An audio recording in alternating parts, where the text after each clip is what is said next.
Bueno, yo les voy a hablar acerca del tiempo atmosférico y el clima.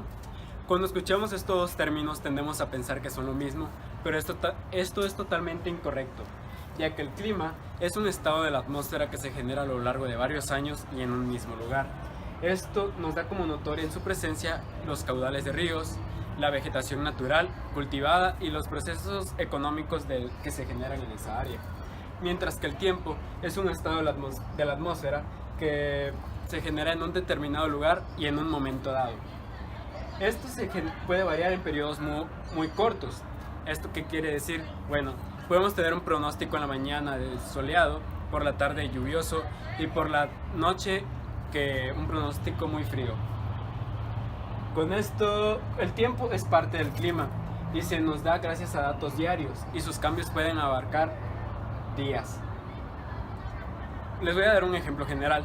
Imaginemos que tenemos a Hermosillo y a Mérida, Yucatán. Imaginen que está lloviendo exactamente al mismo tiempo. Estamos diciendo que presentan el mismo tiempo, pero en ningún momento estamos diciendo que presentan el mismo tipo de clima, ya que Hermosillo tiene un clima totalmente seco, mientras Mérida presenta un clima húmedo. Podemos usar como referencia el tipo de vegetación y el tipo de fauna que se presentan en estos dos, que es totalmente diferente. Para relacionar esto tenemos los elementos meteorológicos y los factores geográficos. Dentro de los elementos meteorológicos desglosamos en elementos termodinámicos y elementos acuosos. ¿Cuáles son los elementos termodinámicos? Bueno, los elementos termodinámicos entraría la temperatura, los vientos y la presión, mientras que en los acuosos entraría la nubosidad, la humedad y la precipitación. Mientras que los factores geográficos destacan la latitud, la altitud y la proximidad con el mar. Los elementos meteorológicos y los factores geográficos se interrelacionan e influyen entre sí. A continuación les hablaré acerca de un elemento meteorológico que es la temperatura. Bueno, la temperatura es la cantidad de calor de la atmósfera en un determinado lugar. La temperatura llega a nosotros gracias a la radiación solar. La radiación solar es un tipo de energía que permite la vida en nuestro planeta. Esta fuente de energía se halla dentro del interior del Sol, donde encontramos el hidrógeno, pero debido a las altísimas temperaturas del Sol y a la gran presión que se ejerce en el mismo, esto se convierte en helio. Este proceso genera grandes cantidades de calor que llegan hacia nuestro planeta Tierra. Como la radiación solar es continua y la distancia entre el Sol y la Tierra no varía significativamente, esto genera una cantidad de calor de radiación solar uniforme y a esto se le denomina como constante solar.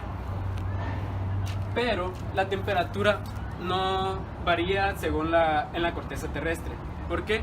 Bueno, esto varía debido a estos aspectos que les hablaré a continuación, como la latitud. Bueno, la latitud influye en cómo inciden los rayos solares en la Tierra. Esto es debido a la latitud. Como vimos en bloques anteriores, estos inciden perpendicularmente en el ecuador y oblicuamente en los polos. Como dijimos en bloques anteriores, cómo influyen estos rayos solares nos generan las zonas climáticas en el planeta, como son las zonas climáticas tropicales, las templadas y las frías. Seguidamente tenemos las estaciones del año. Esto se genera gracias a la traslación del planeta. En ella varían la cantidad de horas y con ello varía la cantidad de calor que recibimos.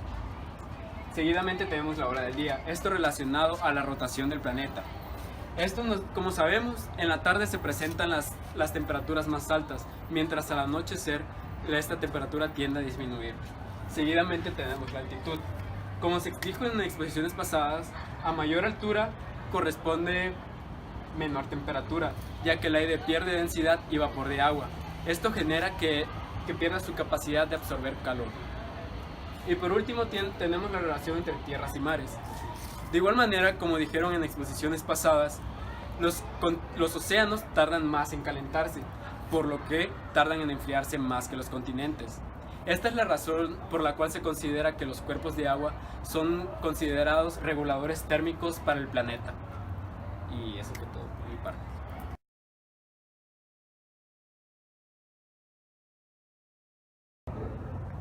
Yo les hablaré sobre los elementos de la termodinámica. Son tres: la temperatura, presión atmosférica y viento. En este caso, pues les hablaré de estos dos.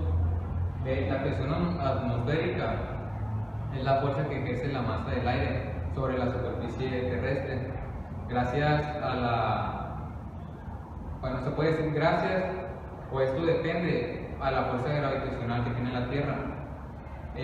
Al nivel del mar, la fuerza sobre la superficie terrestre es de 1 kilo sobre centímetro cuadrado.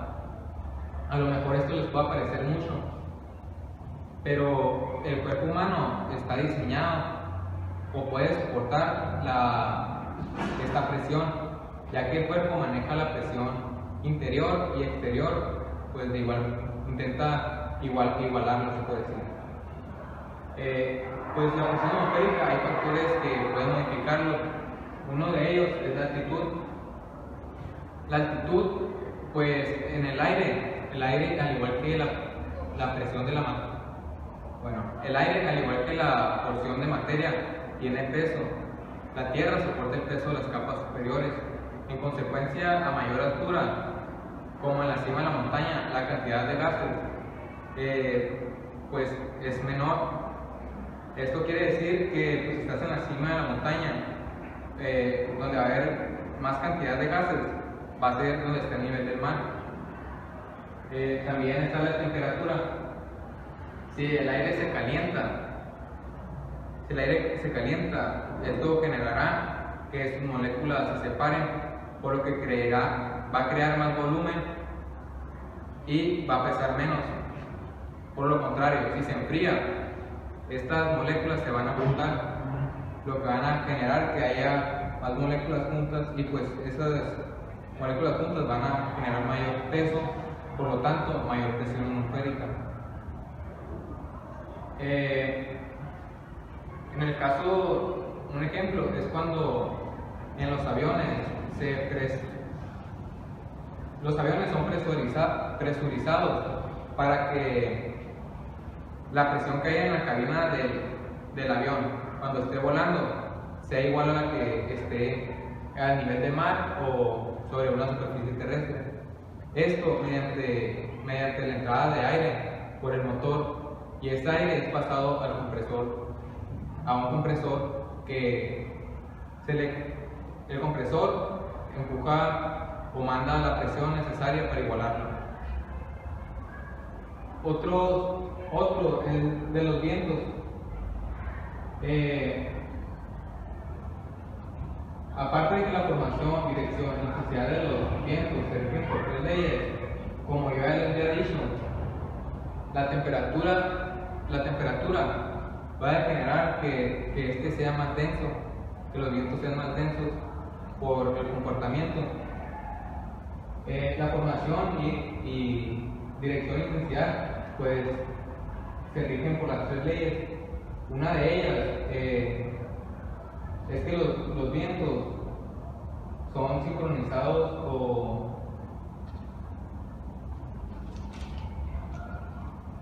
que los vientos circulan de regiones de alta presión a regiones de menor presión.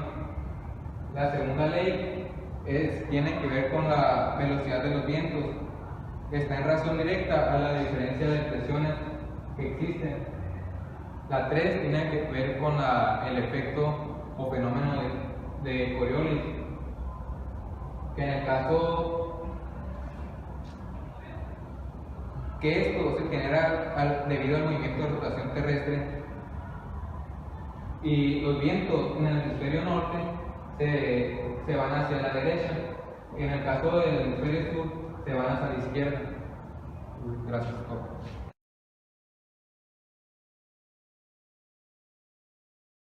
Les voy a hablar sobre el sistema de los vientos, o más bien circulación de la atmósfera. Les voy a definir 2 términos que son importantes para que puedan entender bien el área en donde se lleva a cabo. La atmósfera, que es la capa gaseosa que envuelve a algún astro, que esta especialmente es la Tierra. Como sabemos, la atmósfera está dividida en varias capas. La troposfera y la estratosfera son divididas por la que se llama tropopausa, la tropopausa, que es la zona de la atmósfera que divide esas 2 capas. Pues aquí tengo una línea marcando dónde es. ¿Y por qué les digo esto? Porque en esta área es donde se lleva a cabo todo el sistema de vientos y toda la circulación de los vientos. Que todo esto es gracias a los cambios de temperatura y de presión. Este sistema se lleva a cabo, o inicia más bien en el Ecuador, y llega hasta los polos mediante cambios de temperatura, que entre más temperatura se eleva y se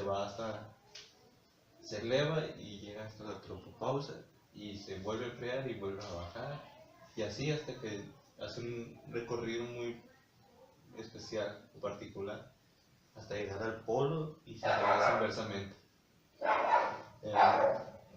Gracias a la circulación de los vientos y a la rotación de la Tierra, se originan las células de los vientos. Cada una de las células son una circulación diferente. Por ejemplo, la célula de Hartley circula en el sentido contrario de las manecillas del reloj, mientras que la célula de Hartley circula en el sentido de las manecillas del reloj. Bueno, hablando claramente en esta área del planeta. Esta de la célula de Hartley es de norte a sur, y luego de ahí sube hasta la tropopausa, y luego donde se enfría y regresa bajando hacia el norte, y donde vuelve a bajar hasta el sur, y después pues ya se completa el círculo con la circulación. Y la célula de Ferrey es al revés. Esta es del sur a norte y luego sube hasta la tropopausa. En la tropopausa baja hasta el sur,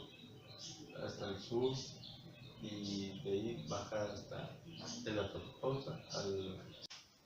Estas se originan en las fajas de viento, que son los vientos del oeste, los vientos polares, los alisios del noroeste, alisios del sureste, vientos del oeste y los vientos polares. Estos se dividen por unas líneas que están aquí. Esta es la latitud cero, la baja presión ecuatorial. Esta línea de aquí, que está a los 30 grados de latitud norte, se llama las altas presiones subtropicales. Y luego está esta línea que está en la latitud de 60 grados, que es de baja presión. Los alisios del noroeste van del norte al sur de manera diagonal, y los vientos del oeste van de sur a norte. Es todo. Bueno, pues esto es todo. Hay otro fenómeno que es de este tema también, pero este fenómeno es poco entendido porque pues se debe a que se baja la velocidad de los vientos. Todo hasta ahorita no hay ninguna explicación científica, no se sabe por qué se debe la reducción de la velocidad de los vientos, y esto hace que se rompa todo el sistema y se rompe toda la cadena se rompe todo en cadena, y se llega hasta un punto donde se llama la nada total. Y bueno, todo este fenómeno que les acabo de explicar y que es completamente raro se llama el fenómeno del Niño.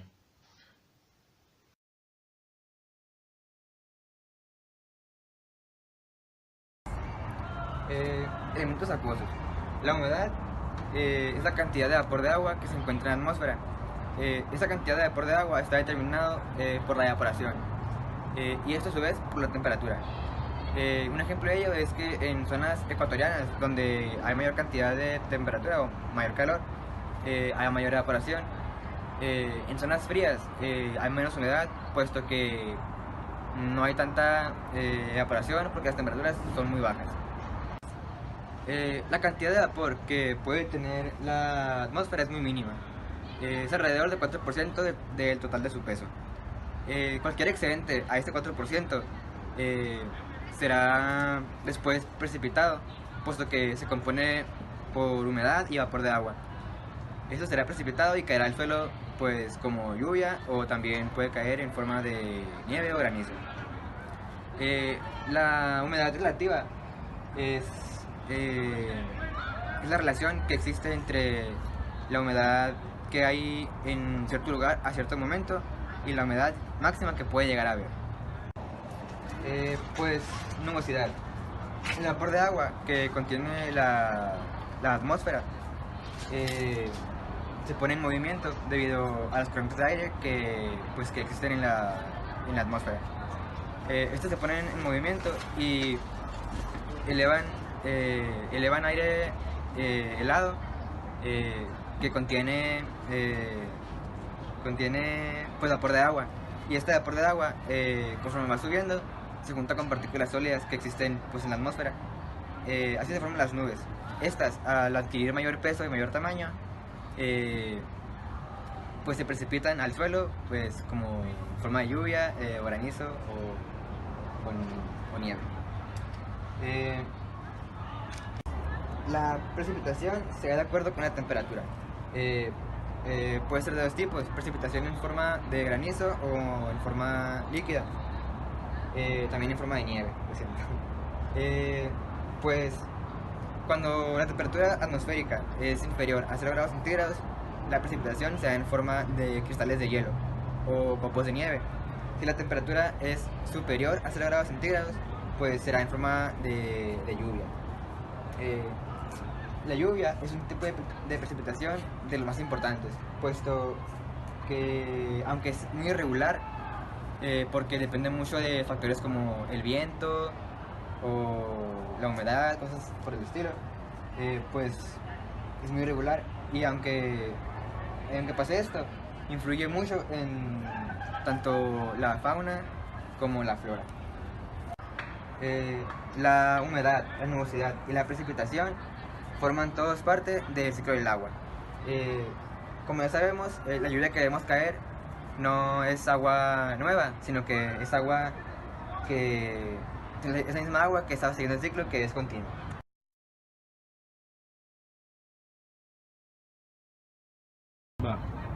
Yo les voy a hablar sobre la circulación regional de la atmósfera, que en sí son movimientos del océano. Están ligados con los desplazamientos del océano y la temperatura de sus aguas. Algunos vientos que corresponden a la circulación regional de la atmósfera son los ciclones, los monzones, brisas de mar y tierra y las frentes. Les voy a decir lo más importante de esto. Los ciclones tropicales, como vemos aquí, pues son muy conocidos: el ciclón, el huracán y el tifón. Pues físicamente son muy parecidos porque los tres forman una espiral en el centro. Y pues en sí pues son fuertes tormentas que se forman en el océano. En latitudes bajas, entre 5 grados y 20 grados de latitud norte y sur, en verano y otoño.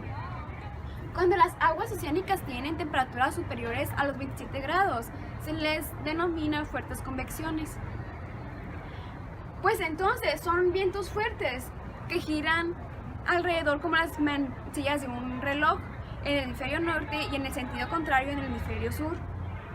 Como ya les comenté, pues se hace una espiral en el centro y a eso se le llama ojo de huracán. Dentro del ojo hay menor velocidad de viento y el cielo está despejado. Alrededor de él tiene aproximadamente 160 kilómetros por hora de velocidad en el viento.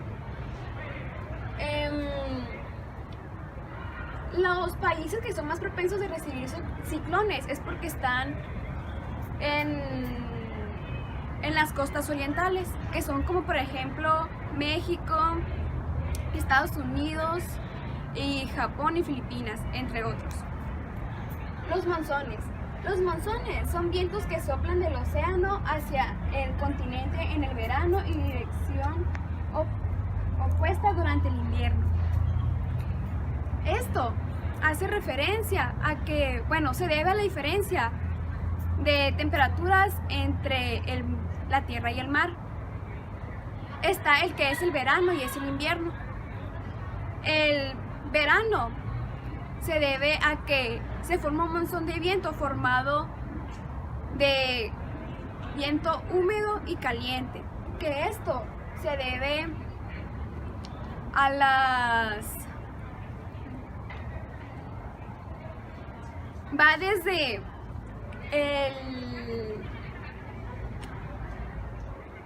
las aguas cálidas del Océano Índico hacia el sur y sureste del continente asiático. Y pues al llegar propician lluvias que son indispensables para el cultivo.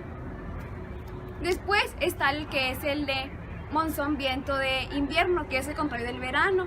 Ese va desde el continente asiático hacia el Océano Índico.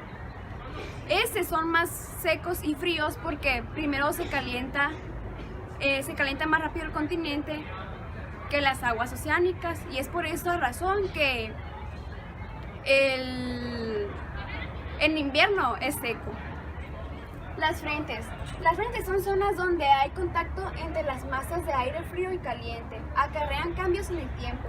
Es decir, por ejemplo, si dos mezclas de aire se acercan una con otra, aunque tenga diferente temperatura y distinto grado de humedad, no se pueden mezclar. A esto también se le llama perturbaciones atmosféricas. Las frentes que separan las masas de aire se mueven rápidamente, y es por eso muy importante conocer el comportamiento de las frentes y la velocidad del viento para así pronosticar el tiempo.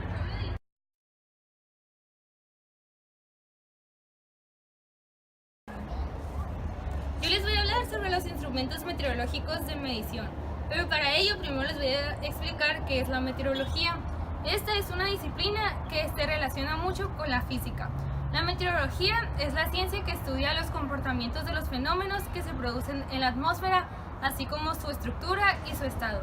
La física es la ciencia que desarrolla teorías y leyes con relación a la presión y la temperatura y otros elementos relacionados. En conjunto, ambas ciencias han desarrollado instrumentos para medir las condiciones del tiempo atmosférico. Yo les voy a hablar sobre las más comunes o también las más importantes, que son el termómetro, el barómetro, la baleta y el anemómetro. Primero les voy a hablar sobre el termómetro. Pues es el más conocido por todos nosotros. El termómetro nos ayuda a medir la temperatura. Es un tubo de cristal con una columna de mercurio o alcohol. Asciende o desciende dependiendo de las variaciones de temperatura. Actualmente existen dos escalas de medición de la temperatura. La más común es la centígrados o Celsius, y también está la Fahrenheit, que es empleada en países de habla inglesa. Hay dos tipos, uno es el de máxima y el de mínima. El de máxima registra las temperaturas más altas, que van desde los menos 31.5 grados centígrados hasta los 51.5 grados centígrados.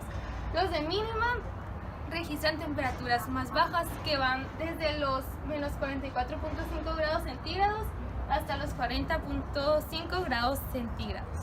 Ahora les voy a hablar sobre el barómetro. El primer barómetro fue de mercurio. Nos ayuda a medir la presión atmosférica. Es formado por un tubo de vidrio que mide aproximadamente 850 milímetros de altura. Está cerrado por el extremo superior y es abierto por el inferior. Se llena de mercurio, se invierte y la parte abierta se coloca en un recipiente que está lleno de este mismo líquido que vendría siendo el mercurio. Esto funciona ya que dependiendo si hay alta o baja presión, pues el mercurio sube o baja. La unidad de medición para este instrumento se llama milibar. Ahora les voy a hablar sobre la baleta y el anemómetro. La baleta nos ayuda a ver la dirección del viento. Esto es como norte, sur, este y oeste. Comúnmente va acompañada de un anemómetro. Nos ayuda a medir la velocidad del viento o su consecuente fuerza. Ambos comúnmente se colocan en partes muy elevadas, pues por lo mismo del viento. Las unidades de medición, como ya les dije, para la baleta son los puntos cardinales, y para el anemómetro comúnmente metros por segundo, pero también se utiliza kilómetros por hora. Ahora les voy a hablar un poco sobre el mercurio, que es lo que se utiliza para el termómetro y el barómetro. Pues el mercurio, como ya sabemos, es un elemento de la tabla periódica con número atómico 80. Este funciona ya que el mercurio es muy sensible al calor, entonces al estar expuesto al calor, se dilata y pues es lo que nos ayuda a tener una escala de medición. Y por último, pues estos instrumentos son de gran importancia ya que nos ayudan a ver pues sobre el tiempo y el clima. Esto es importante también para poder desarrollar ciertas actividades, por ejemplo en las zonas agrícolas, para prevenir de una helada y que no se pierdan las cosechas. También, por ejemplo, los pilotos para que puedan ver la velocidad y la dirección del viento. Por ejemplo, también para un deportista, que no haya lluvias o